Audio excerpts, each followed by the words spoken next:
Cioè, i cittadini dicono fuori i nomi e penso che i cittadini debbano essere ascoltati su questo tema.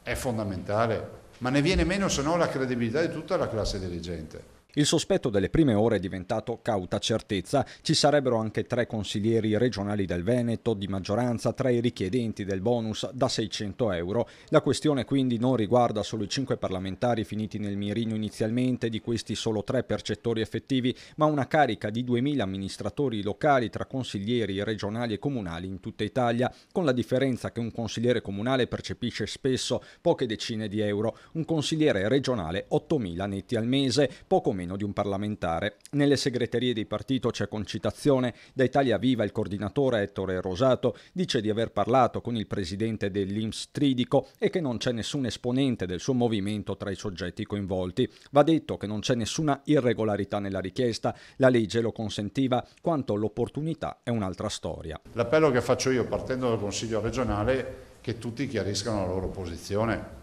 Ma sto parlando di tutto il Consiglio regionale, poi di che ci saranno a cascata anche gli altri amministratori, ci mettiamo poco a fare una sorta di Me Too, no? Quella volta Me Too ne è venuto fuori perché ogni donna diceva Me Too anch'io, no?